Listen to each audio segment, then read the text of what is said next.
Philadelphia Brawlers live up to their names with their style of play. They cheat as much as they can and get away with far more than they should. Defensive end H.J. Latshaw was just another unruly Philly fan last year, until a fight spilled onto the field and Latshaw beat enough ass to earn himself a tryout on the Brawlers. And well, the rest is history. All right, listen up. Let's focus on the task at hand, the Baltimore Bearcats. The best player they got is running back Kwasi Umbutabe. He's a warrior and the spearhead of the Bearcat offense. There's only one man to fear, so defend the speared attack by aiming for him. Kwasi's taken a lot of pounding, but he's still as sharp and lethal as ever.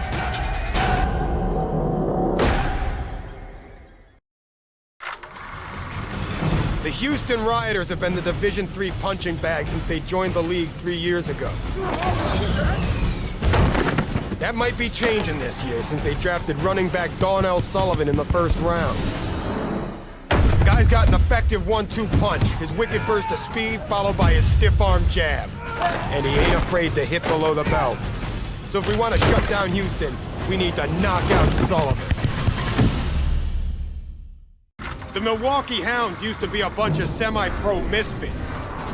But quarterback Conrad Damon has made them the high-caliber team to beat in Division III. Not bad for a guy who drives a military assault vehicle.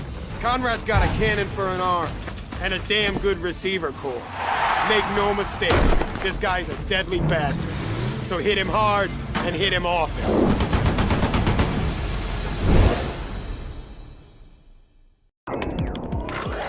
This week, we've got the Detroit Devils. Once upon a time, this was a pretty good team. But there's a cancer in that locker room, and his name is Cookie Wallace. On a good day, Cookie is one of the best receivers in the game. Thing is, he ain't having as many good days as he used to. And of course, he blames everyone else for his screw-ups. We're playing the Cincinnati Crusaders this week. Hallelujah. Their best player by far is free safety Ezekiel Freeman.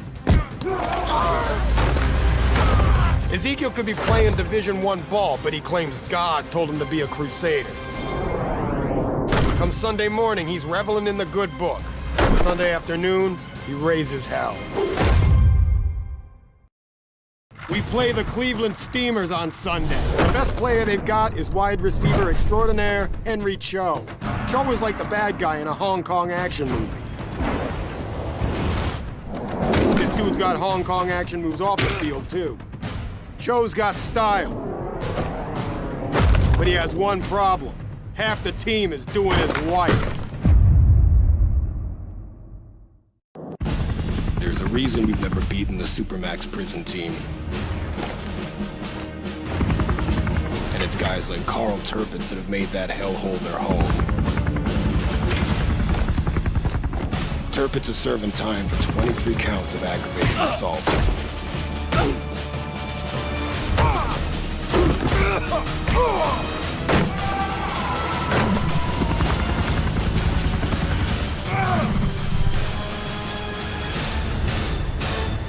Too bad we can't leave Turpitz shackled. Finally, we get to play the Los Angeles Riot, our beloved commissioner's dream team. The captain of this gang of all-stars is Bruno Battaglia, veteran linebacker and all-around asshole. Battaglia has surgically upgraded his elbow with a titanium replacement. Not good, considering the man already wrote the book on cheap shots. Every Sunday, he writes another chapter.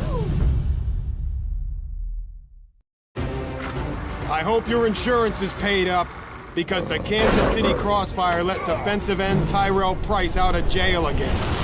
Price is as mean and as dirty as they come. And those crazy KC fans love every minute of it. Do yourself a favor. Don't provoke this guy.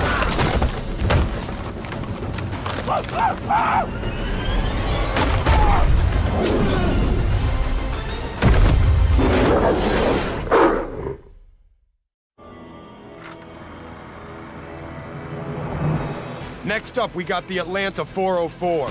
This team's only been in the league for 3 years, but their defense is so destructive, they've already made it into Division 2. The guy who anchors their defense is Kino Talofa. This guy is a destroyer.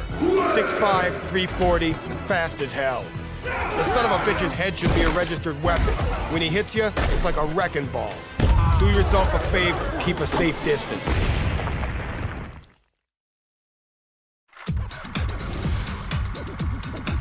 The Washington Redhawks have one of the most explosive offenses in the league. Quarterback Clayton Westcott was the league MVP his rookie season. Now he's recording his own rap album. He is still a damn good quarterback. But the fame's gone straight to his head. The former face of the league is now a giant douchebag. In other words, he fits right in with the rest of the Redhawks.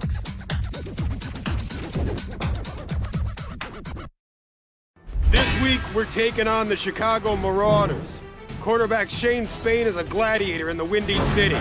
18 years in the league and still battling. Spain may not scramble like he used to, but there's no one stronger in the pocket. Just make sure you get to him before he makes the throw. Otherwise, he'll hack your heart out. The Hammerheads used to be a team going nowhere. Now they're on everyone's radar. Their fortunes changed when they moved from Orlando to Miami and acquired quarterback Julius Williams. Williams has the biggest salary in the league, and his precision-guided attack is worth every penny. Too bad he's so expensive they can't afford to repair the hurricane damage to the stadium. When he's not bombing defenses through the air, he's burning them up on the ground. If we're gonna have any chance of grounding his aerial assaults, we need to fire back on every play. Sin City, home of the Las Vegas Aces, and the new home of Amos Newell. Newell's a veteran linebacker, an all-star, a true rocker, and all-around ass-kicker. He may be one of the league's nice guys, but when he hits you, he'll be feeling it all week. This week we play the Aztecs. Word is the Mexican government paid the league a mint to move him from Dallas to Mexico City. Thanks to tight end Felix Fortain, the team is still a title contender. Crazy work ethic, hands like Velcro, and he loves contact. Rumor has it he's been using the team's plane to transport steroids across the border. Mexico loves Fortain, and he loves them right back. Hard life, huh? Next up, we got the Denver Grizzlies. This guy, Tyler Neal, is electric.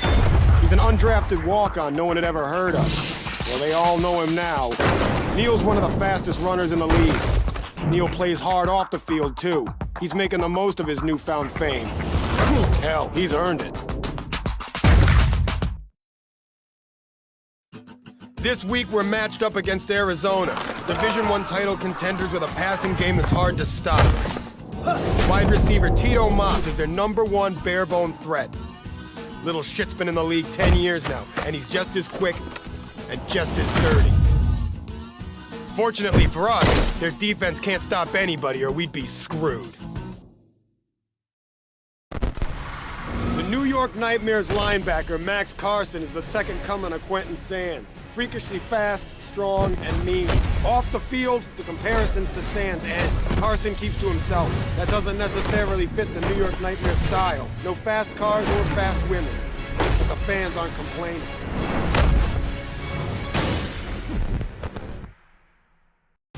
We got a real test ahead of us. The New England Regulars.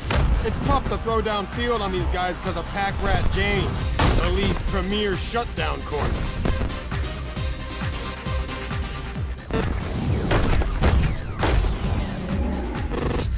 He's also one of the league's premier criminals. With 10 arrests and no convictions, he ought to give his All-Star trophy to his lawyers. When Vancouver entered the league a couple years back, everyone laughed at the name Beavers. Thanks to a solid defense and the steady rhythm of tight end Carlos Cotto, nobody's laughing now. The guy can kill it. He's the funniest trash talker in the league. Can't let this guy get rolling, or he will beat you down.